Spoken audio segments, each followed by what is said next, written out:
Okay बेटा, in the last class हम लोगों ने विस्कोसिटी के बारे में डिस्कस किया था, राइट। तो आज हम लोग जो है थोड़ा सा आई का टॉपिक लेके चलते हैं। ज्यादा बड़ा नहीं है, छोटू सा टॉपिक है जिसका नाम है सरफेस टेंशन। तो ये टेंशन कुछ ज्यादा है, वो भी सरफेस पर, आपके ऊपर तो आनी नहीं है कि सामने बैठे हमें टेंशन कहां से आ जाएगी भैया।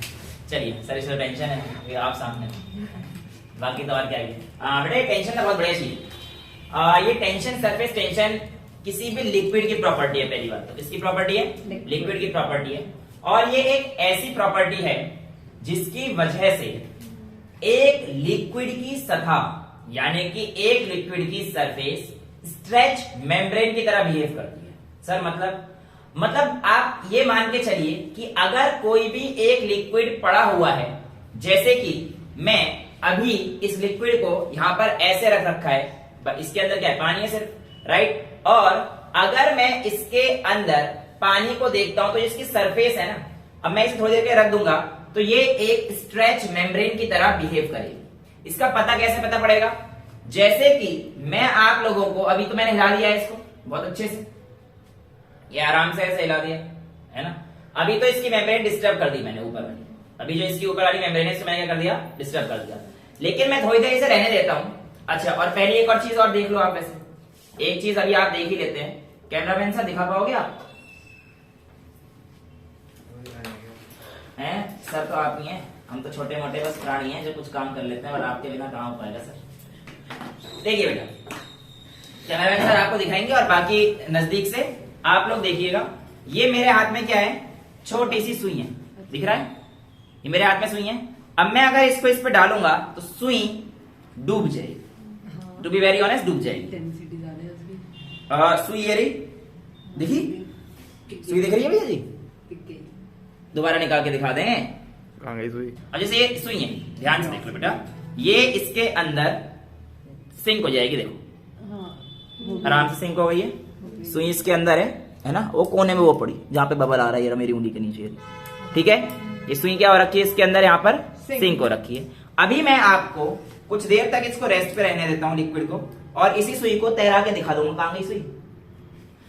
मैंने काफी मेहनत कर, मैंने सुई निकाल ली है। अब मैं क्या कर रहा हूं, दोबारा से इसके अंदर पानी भर दिया है, और अब मैं इसे थोड़ी देर ऐसे रख देता हूं, थोड़ी देर इसको ऐसे रख देता हूं। देखो आपके सामने सुई डूब गई है।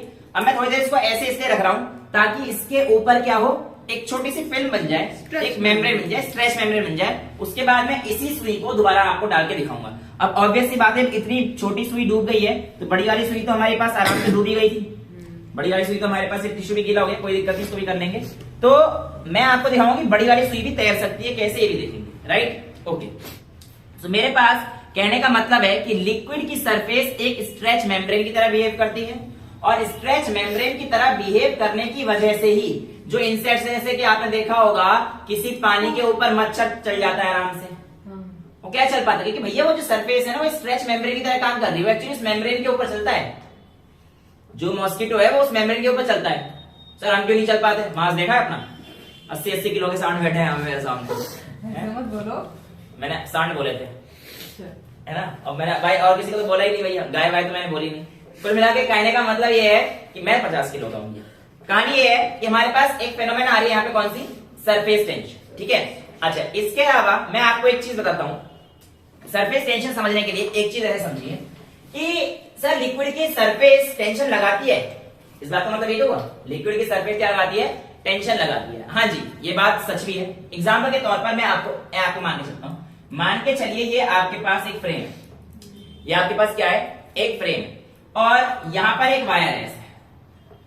क्या है ये? एक वायर है इसके अंदर, ठीक है।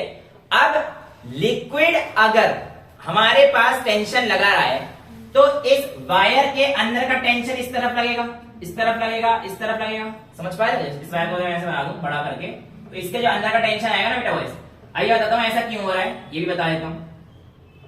ऐसे लगेगा, समझ रहे हो? बाहर का टेंशन बाहर की तरफ, अंदर का टेंशन अंदर की तरफ। वेल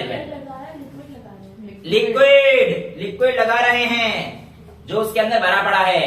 अच्छा, अब मेरी बात सुनो, सरफेस टेंशन क्या है? इस चीज को समझने के लिए आप लोग एक लिक्विड या एक ड्रॉप के अंदर इमेजिनरी लाइन माननी पड़ेगी। एक किसी भी लिक्विड के अंदर आपको इमेजिनरी लाइन माननी पड़ेगी, और यहां पर इसके पास लगने वाला टेंशन ये, इसके पास लगने वाला टेंशन ये, सिमिलरली इधर का ये, तो मतलब हर जगह पर टेंशन क्या लग रहा है, बराबर लग रहा है, इक्वल और ऑपोजिट लग रहा है। हमारे पास टेंशन क्या लग रहा है बेटा, हमारे पास इक्वल और ऑपोजिट लग रहा है। अब ये इक्वल और ऑपोजिट टेंशन लगने की वजह से स्टेबल मेम्ब्रेन में, स्टेबल कंडीशन में, राइट। अब मैं आपसे कहता हूं कि ये जो हमारे पास टेंशन है, ये टेंशन है, ये हमारे पास किस तरीके से आती है, तो आप कहेंगे टेंशन की definition, tension is defined as force per unit length of the, कोई भी जो आपने माना है इमेजिनरी लाइन, जो भी आपने लिया, तो tension is defined as force per unit length. या फिर आप ये भी कह सकते हैं किसी भी बॉडी पे लगने वाली टेंशन की फोर्स होगी, अगर मैं बात करूं तो डायरेक्टली प्रोपोर्शनल एल के होगी, और अगर आप इसे हटाओगे तो आपके पास ये भी एक कुछ किताबों में लिखा हुआ है, बट इसको हम लोग लेते नहीं है कि फोर्स लेंथ के ऊपर डायरेक्ट प्रोपोर्शनल है, हर बात सही नहीं रहेगी, है ना। तो ये हमारे पास इसको हटाकर ये ज्यादा बढ़िया है, tension is defined the ratio of force to its length, या फोर्स पर यूनिट लेंथ आपको क्या मिलेगी, टेंशन मिलेगी, ठीक है। कब ये 2L होगी, कब ये L होगी, ये मैं आपको भी थोड़ी देर में क्लियर करूंगा। अब इसकी खास बात क्या है टेंशन की, ये जानते हैं। टेंशन हमेशा एक्ट करता है टेंजेंशियली टू द सरफेस। कैसे एक्ट करेगा बेटा, टेंजेंशियली टू द सरफेस, यानी कि किसी भी सरफेस के टेंजेंशियली एक्ट करेगा, और जो टेंशन का फोर्स होगा it will always be perpendicular. Tangentially act कर रहा है तो परपेंडिकुलर तो हो गई, टेंजेंशियली एक्ट कर रहा है तो परपेंडिकुलर तो हो गई, राइट। अब अगर मैं यहां पर ये देखने की कोशिश करता हूं तो देखो बेटा, अगर इसके अंदर वाली फोर्स टेंजेंशियली इनवर्ड लग रही है और यहां वाली फोर्स टेंजेंशियली आउटवर्ड लग रही है, अगर मैं इसके अंदर की सभी फोर्स को वैनिश कर दूंगा तो ये सारी जो मेम्ब्रेन है ये आउटवर्ड खींच रही है सारी, अंदर का क्या हो गया है, खत्म। तो कुल मिला के इसकी शेप ऐसी हो जाएगी, इक्वली हर एक डायरेक्शन में टेंशन होगा, डिस्ट्रीब्यूट हो जाएगा। तो इसकी शेप ऐसे ना रहकर ऐसे रह जानी चाहिए। सरफेस टेंशन तो यही कहता है, यही तो कह रहा है, समझ में आ रहा है सरफेस टेंशन क्या कह रहा है। वेल ये ट्रू भी है। एक्चुअल में अगर आप किसी भी लिक्विड को ग्रेविटी फ्री स्पेस में लेकर जाते हैं और वहां पे अगर आपने लिक्विड छोड़ दिया कोई, तो वो वहां पर स्फेरिकल शेप ले लेगा। जी हाँ, लिक्विड पूरा गोल बन जाएगा। ऐसा क्यों? क्योंकि बेटा लिक्विड के पास एक टेंडेंसी है कि वो मिनिमम सरफेस एरिया में आना चाहता है, और मिनिमम सरफेस एरिया हमारे पास किसका होता है, स्फेयर का होता है, ठीक है। तो इसीलिए all rain drops are spherical in shape. क्यों? क्योंकि रेन ड्रॉप्स जो हमारे पास आती हैं वो जब गिरती हैं तो चाहती हैं कि भाई हमारे ऊपर सरफेस टेंशन क्या हो, कम लगे, और इसके लिए हमारे पास वो कैसी शेप में आती हैं, सर्कुलर शेप में। वेल इसका एक एग्जाम्पल मैं कोशिश करता हूं आप लोगों के सामने करने की। तो कैमरामैन सर एक बार फिर से आप अपनी कलाकारी दिखाएंगे। कैमरामैन सर आ गए हैं। इसके लिए एक एक्सपेरिमेंट है, मैंने आप लोगों के लिए सेटअप लगा रखा है, और इसमें मैं जो है एक कोशिश कर रहा हूं कि एक फ्रेम बन जाए। ये आया क्या कुछ बबल? भैया बड़ा मुश्किल है, बबल लेके आना है। मैं कोशिश कर रहा हूं कि एक बबल आ जाए इसमें से। आजा भैया, आजा आजा आजा आजा। और ये आप अगर देख पा रहे हो तो एक बबल आ गया इसमें, देख रहे हो? इस वायर गॉज में एक बबल आ चुका है। ये सोप की थिन फिल्म। अच्छा, सोप की ये जो फिल्म आपको दिखाई दे रही है, ये इस साइड से भी है और इस साइड से भी, दो साइड से। एक चीज याद रखना कि जो सोप का बबल होगा वो हमारे पास दो साइड पे रहता है। मैं दिखाऊंगा अभी इसको ध्यान से। अच्छा, मैं कोशिश करूंगा, हो सकता है एक आधा फ्लॉप भी हो जाए, एक्सपेरिमेंट कोई बड़ी चीज नहीं है। ये मेरे पास ये वाला वायर है, पहले तो यही चला गया। गुलाल होना। एक बच्चा आ जाओ प्लीज, कोई भी आ जाओ उठ के। हाँ, थैंक यू सो मच, आ जाइए बेटा जल्दी से। आप बेटा एक काम, मैं क्या पकड़ू बेटा? इसे पकड़ ले बस, बहुत मेहरबानी होगी। इसको यहां से ऐसे पकड़ लो। हाँ बस, बहुत मत छेड़, वो फूट जाएगा। अब बेटा मैं आपके सामने ये इस वायर को ऐसे डाल रहा हूं, ठीक है? इस वायर को मैं ऐसे डाल रहा हूं। ये अभी तो देखो मैं तो बेटा मैं आपके सामने ये वायर डाल रहा हूं। और वायर को मैंने अब इसके ऊपर छोड़ दिया है।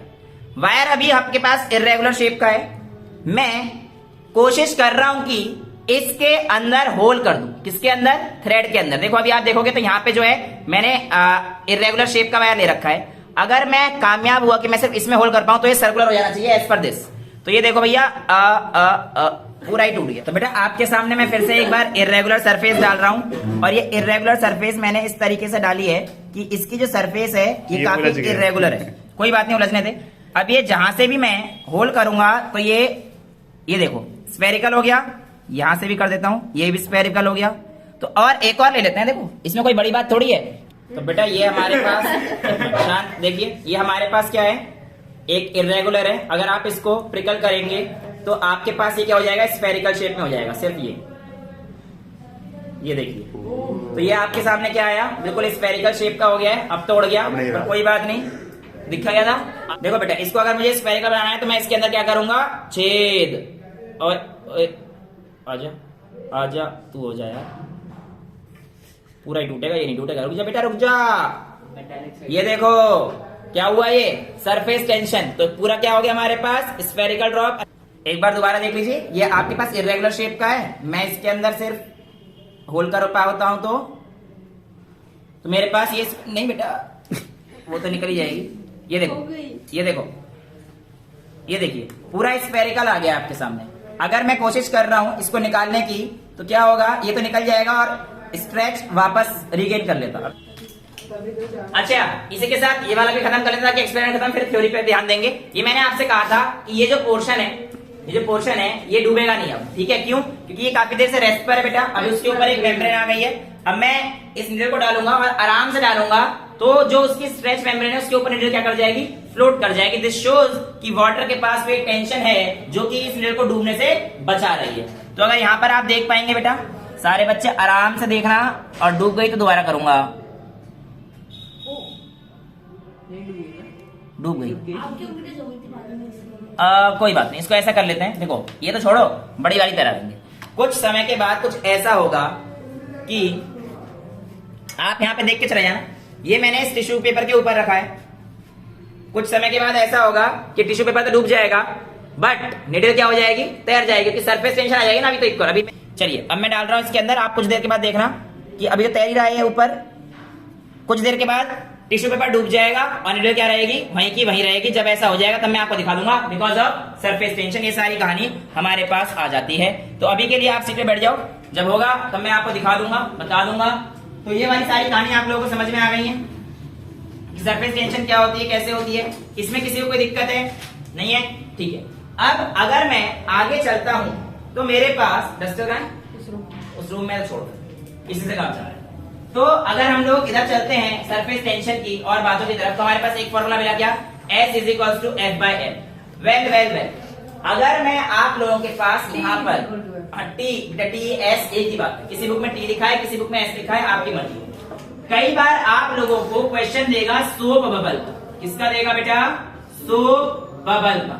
ये जो सोप बबल है इसका एग्जांपल देते हुए अगर वो कहता है कि आपको फोर्स निकालनी है, तो हमारे पास उसने कहा था डायरेक्टली प्रोपोर्शनल। अगर L लिखता हूं तो F = TL आया था, तो ऐसा लिखकर T = F/L आया था। लेकिन सोप बबल के लिए जो लेंथ होंगी ना, मैंने आपको बताया दो साइड है, तो एक लेंथ इधर की और एक लेंथ इधर की, दो साइड कंसीडर करते हैं। तो सोप बबल है टू सरफेस, इसलिए हमारे पास सोप बबल के लिए कहानी क्या हो जाएगी, T = F/L। समझ में आता है?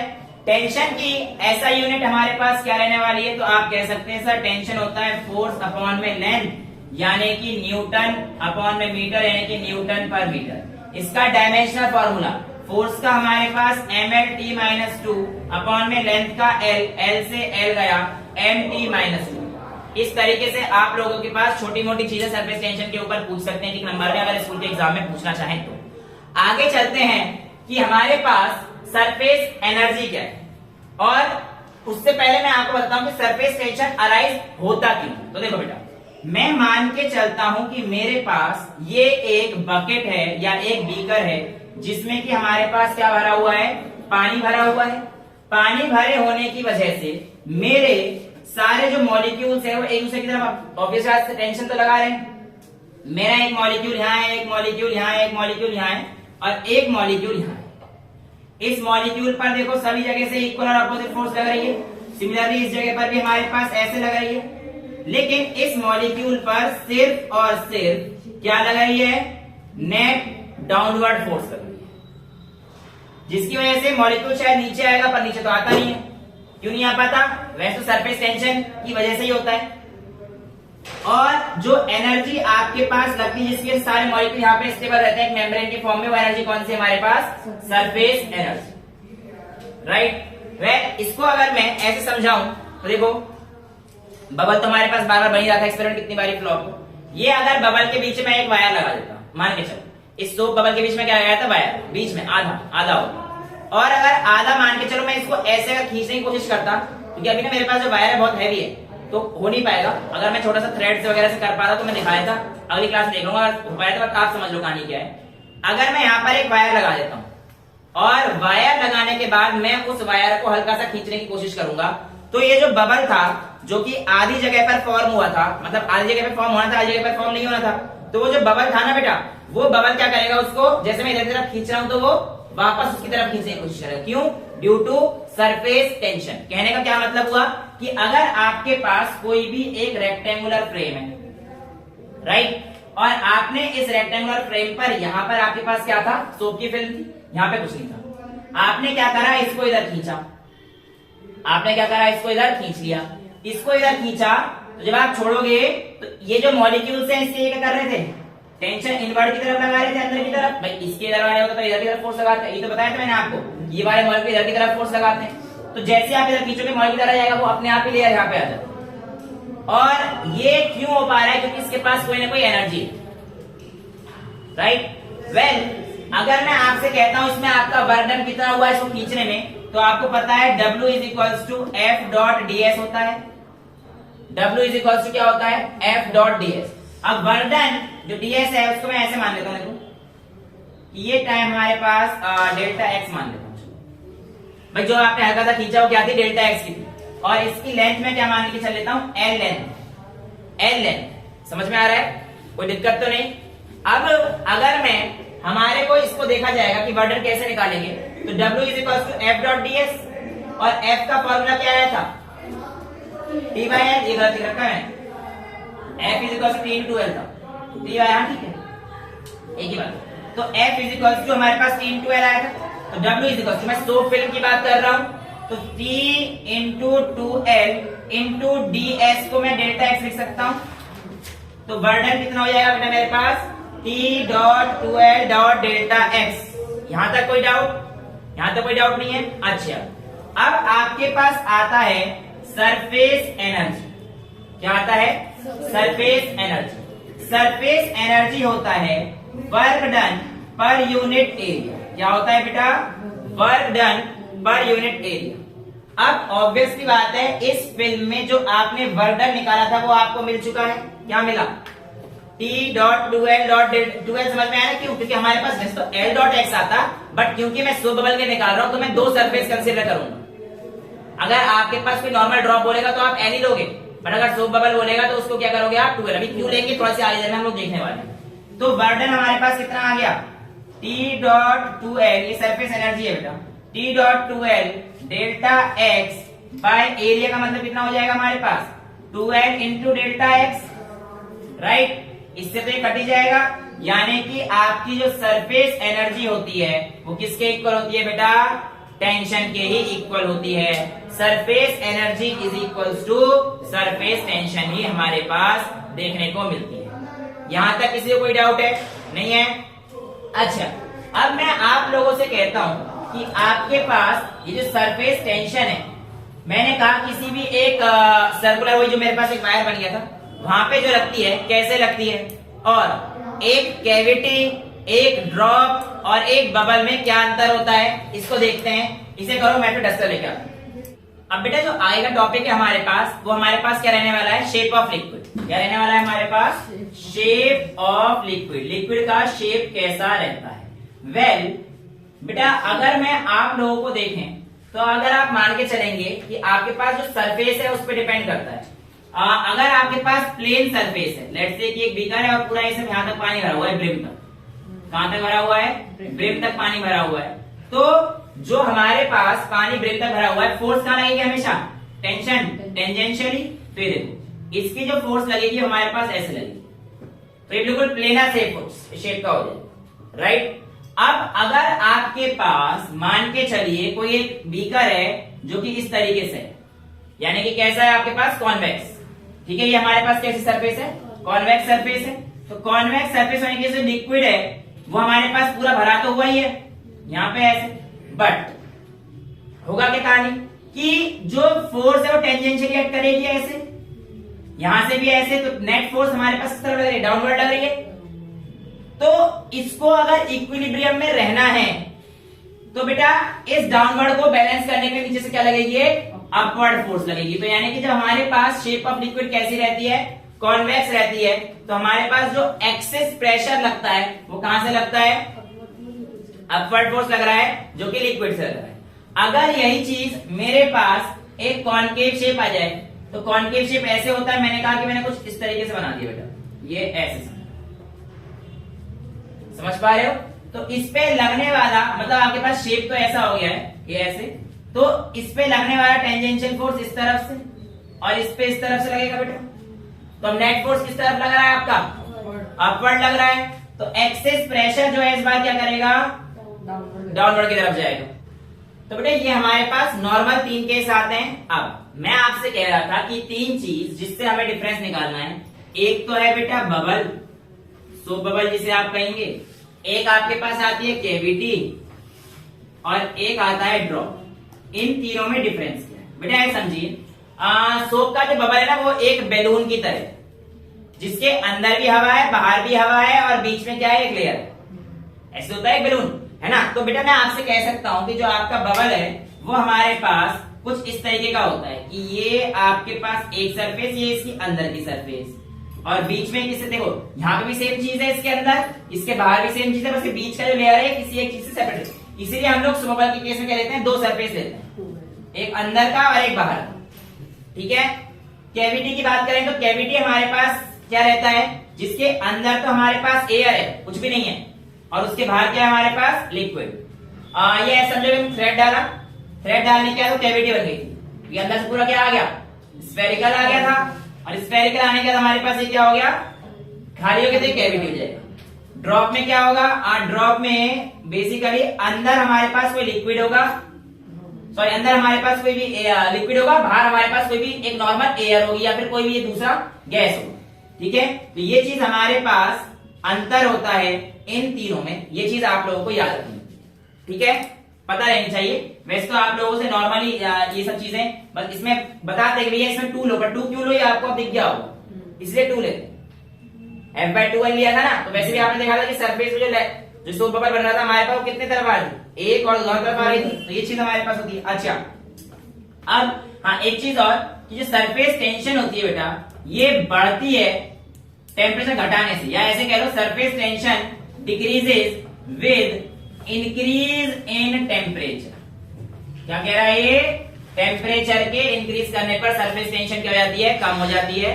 और दूसरी, सरफेस टेंशन डिक्रीज भी होती है विद इंक्रीज इन इम्प्योरिटीज। जब आप उसके अंदर कुछ इम्प्योरिटीज डालेंगे तब भी आपकी जो सरफेस टेंशन है वो क्या होगी बेटा?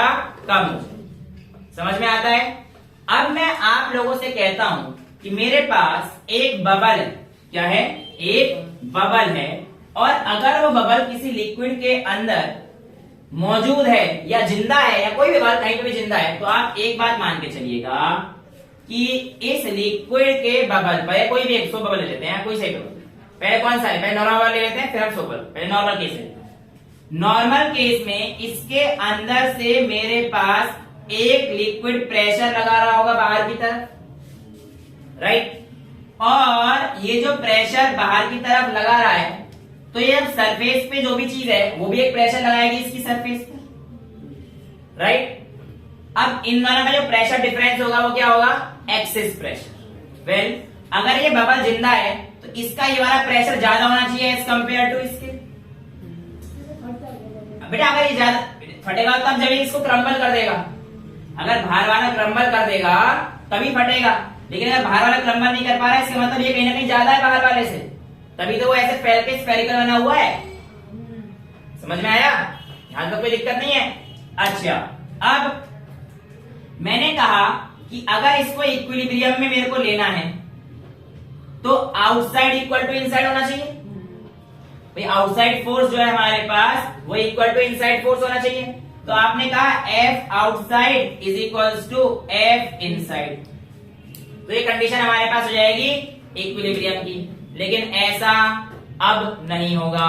क्यों? तो यहाँ पे आप एक चीज भूल गए कि ये जो इसकी सरफेस है ये भी टेंजेंशियली एक इनवर्ड फोर्स लगाती है, जो कि फोर्स जो होती है कौन सी होती है? सरफेस टेंशन पर। टेंशन क्या होती है? Force by ten.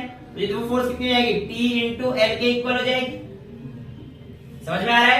तो इक्विलिब्रियम की कंडीशन के दौरान कहानी क्या होगी कि यहां पर जो आउटवर्ड फोर्स की डायरेक्शन अंदर की तरफ आ रही है और प्लस सरफेस टेंशन, ये वाला फोर्स इनवर्ड फोर्स के इक्वल।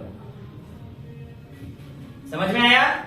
अगर मैं इसको तोड़कर कुछ इस तरीके से दिखाऊं, एक हाफ पीस ले लेता हूं इसको, तो ये इसका ये वाला समझ गए आप, सरफेस ये स्फेरिकल है, राइट?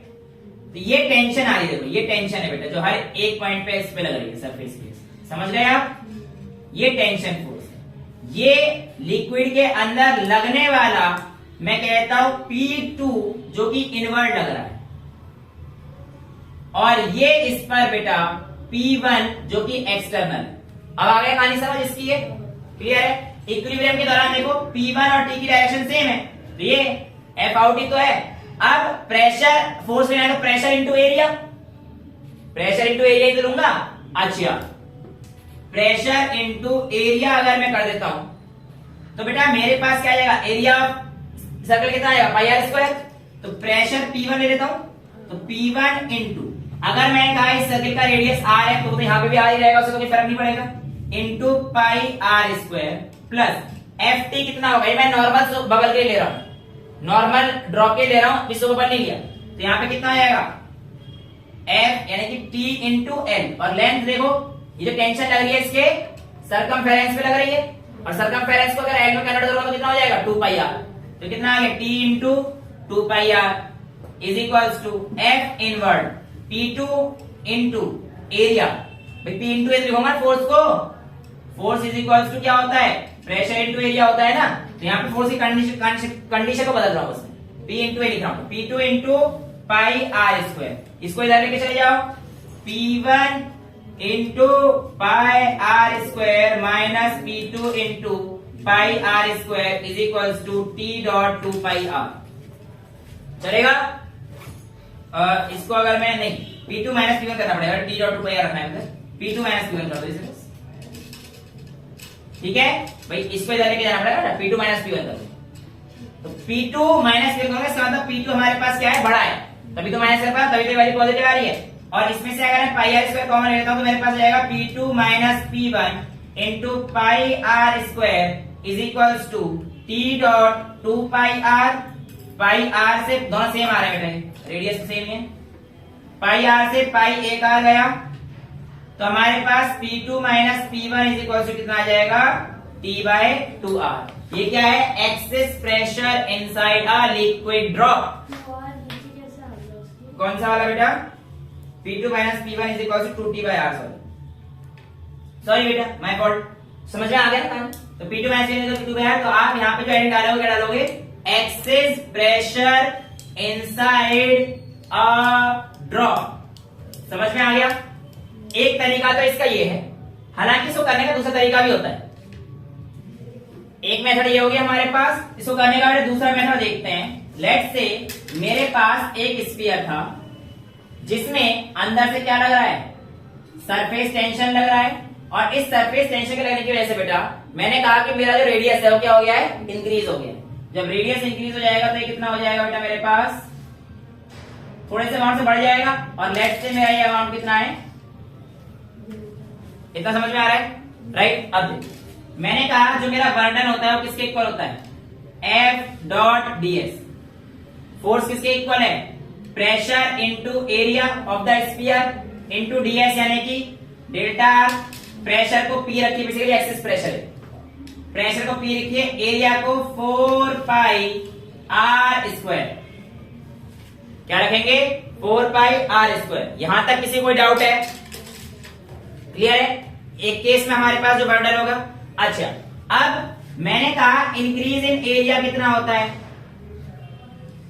इंक्रीज इन एरिया कितना होता है, तो आप कहेंगे सर इंक्रीज इन एरिया आप कर दीजिए final area minus initial area. Final area कितना है मेरे पास, P डॉट 4 पाई इसका डेल्टा सही है। फाइनल एरिया मेरे पास कितना है 4 pi r plus delta r का स्क्वायर माइनस इनिशियल एरिया कितना था 4 पाई r स्क्वायर। क्लियर। यहां पर अगर मैं चलता हूं तो ये जो वैल्यू आएगी देखिए 4 पाई, ब्रैकेट डाल रहा हूं, 4 पाई से कॉमन ले लिया, 4 पाई कॉमन ले लिया, r square a plus b का होल स्क्वायर लगाइए, r square plus delta r का square a square plus b square plus 2r delta r minus r square, right. समझ में आ रहा है। इस r स्क्वायर से r स्क्वायर कट जाएगा और इसको हम लोग नेगेटिव कर सकते हैं, कर सकता हूं यार, सिंपल सी बात है, बहुत छोटा डेल्टा r का स्क्वायर, डेल्टा r वैसे छोटा होता है, डेल्टा r का स्क्वायर नेगेटिव है, तो बस मैं यहाँ पे r टाइम्स डेल्टा r और 4 पाई रखता हूँ और ये रखता हूँ, तो मेरे पास इंक्रीज इन एरिया कितना आ जाएगा बेटा 4 pi into 2r delta r, तो मैं इसलिए लिख दूं 8 पाई r डेल्टा r, चलेगा, कोई दिक्कत तो नहीं है। अच्छा, अब मुझे एक चीज पता थी कि जो मेरी सरफेस टेंशन, सरफेस एनर्जी आई थी वो क्या आई थी, work done per unit area. अभी कुछ देर पहले हमने देखा था बेटा, इसे वर्क डन पर यूनिट की जगह लिखने का यहाँ पे work done per unit increase in surface area. Basically जो मेन फॉर्मूला है वो ये है, work done per unit increase in surface area. तो इंक्रीज इन सरफेस एरिया हमारे पास निकल गया 8 पाई r dr और वर्क डन हमने निकाल दिया है। तो अगर मैं यहां पर ये डालता हूं सरफेस टेंशन, जो कि सरफेस एनर्जी के इक्वल था और हमने देखा था कि surface energy equal to surface tension, तो आप कह सकते हैं tension is equal to work done upon में increase in surface area. Work done आपके पास क्या आया था P into 4 pi r square delta r upon में इंक्रीज इन सरफेस एरिया कितना है 8 pi r delta r। r delta r से एक r डेल्टा आ गया, इससे ये गया 2 बार, राइट। ये r स्क्वायर यहां पर है, तो आपके पास P की वैल्यू कितनी आ जाएगी 2t बाय r। चाहे आप यहां से देख लो चाहे आप यहां से देख लो, बात दोनों से क्या आएगी हमारे पास बिल्कुल सेम है। इतनी चीज क्लियर है। आज का लास्ट टॉपिक 2 मिनट का इसे मैं करा देता हूं। ये एक्सिस प्रेशर इनसाइड ड्रॉप था, अब आता है axis pressure inside soap bubble. किसका आ गया, सेम कहानी है बेटा। एक्चुअल में सोप बबल के लिए मैंने आपको क्या बताया कि सोप बबल के लिए सरफेस कितनी हो जाएंगी हमारे पास 2, राइट। अब इसका हमारे पास क्या हो जाएगा, देखो इसकी कहानी ऐसे हुई कुछ इस बार, ये ऐसे हुई, ये एक सरफेस और उसके अंदर ये वाली सरफेस, समझ में आया। तो इस पे टेंशन देखो, अभी यहां तो लगेगी टेंशन, ये टेंशन भी लगेगी, ये भी लगेगी, ये भी लगेगी, लेकिन अब एक और लगेगी, देखो ये वाली, ठीक है। और P2 इंटरनल बिल्कुल सेम है, ये हमारे पास सेम है, बस जो अंतर आया वो हमारे पास जो इसमें आया, इसमें क्या आएगा 2 इंटू आ जाएगा बस, भाई दो तरफ ही तो है, समझ में आया। तो हमारे पास ये कितना आ जाएगा 2, तो ये कितना आ जाएगा 2, तो ये कितना आ जाएगा तो अगर आपसे पूछेगा सोप बबल के अंदर एक्सिस प्रेशर कितना है तो हमारा आंसर क्या आएगा 4t बाय r। और अगर बोलता है हमारे पास लिक्विड ड्रॉप के अंदर कितना है तो हमारे पास कितना आएगा 2t बाय r। ये क्लियर है, क्लियर है, कोई डाउट तो नहीं है, नहीं आया। अच्छा यहाँ पर देखो बेटा, मैंने इसको क्या करा कि आपके पास ये, अब मैंने सोप बबल माना लिक्विड वाला डायरेक्शन कहा था 2 की मल्टीप्लाई, जब आप में छाप रहे थे ना तब मैंने यहाँ पे 2 की मल्टीप्लाई कर दी, इसलिए आपने देखा नहीं। दोबारा देख लीजिए, कहानी क्या थी, मैंने इसको ड्रॉप बना दिया, इसकी 2 सरफेस हो गई ना, एक वाली और एक वाली। पिछली बार सिर्फ बाहर वाली सरफेस थी नहीं अंदर वाली, लिक्विड ड्रॉप के केस में। अब सोप बबल के केस में सरफेस पे आ जाएगी, ये भी टेंशन लग रही है और उसी रेडियस पे ये टेंशन लग रही है, इस पे देखो ये अंदर ये वाली, तो तो इसकी दो सरफेस है, इसलिए मैंने क्या करा, यहाँ पे 2 लगा रखा है। देखो ये छुपा के करा था मैंने, ये वाला काम आपसे छुपा के। पहले ये था कहानी, और अब देखो मैंने क्या करा, सब कुछ सेम रहने वाला है, बस ये चीज तो अंतर होगी। देखो ये बिल्कुल सब कुछ सेम है, बस इस पे अंतर है। तो इसको कर दो, इसको 2, इसको कर दो 2, इसको कर दो 2, समझ में आ रहा है कि 2 कर रहा हूँ, और इसको कर दो इंटू 2, तो 2 इंटू 2 करोगे कितना आएगा, 4। समझ में आ गया, कोई डाउट तो नहीं है। सेम यहीं पे करोगे, बर्डन ये हो जाएगा, ये हो जाएगा, प्रेशर तो इतना ही रहेगा, पहले थोड़ी चेंज होगा, पहले थोड़ी चेंज होगा, इसमें कोई दिक्कत नहीं आएगी। जो दिक्कत आएगी वो हमारे पास किसमें आएगी, इसमें आएगी। बेसिकली आपको कुछ भी नहीं करना, इसमें क्या कर देना है, 2 की मल्टीप्लाई कर, तो ये कितना आएगा 16, 4 2 जा 8 था, ये तो आएगा ही हमारे पास मल्टीप्लाई करके। बेसिकली इसमें तो कर रहे हो आप ऐसे, तो 16 पाई आर डी आर डेल्टा आ जाएगा, और 16 पाई आर डेल्टा आर को यहां से करोगे तो ये 16 आ जाएगा, तो ये 4 से कितनी बार कट जाएगा, 4 बार, ये करोगे तो कितना आएगा 40 बार। समझ में आया, मेरे लिए आसान था, आप लोगों को 2 बार लिखना पड़ेगा क्योंकि बोर्ड में था तो आराम से मिट सकता है मेरे लिए, है ना, कोई दिक्कत नहीं होती। तो ये चीज हमारे पास सरफेस टेंशन के कुछ ही रहते हैं, इसके न्यूमेरिकल्स और ये सब हम लोग अगली क्लास में करेंगे। आज के इतना रखते हैं, छोटी सी क्लास थी, कोई दिक्कत नहीं, इतना समझ में आना चाहिए, बाकी कॉन्सेप्चुअल चीजों को अगली क्लास में निपटा लेंगे। That's all for today, thank you so much.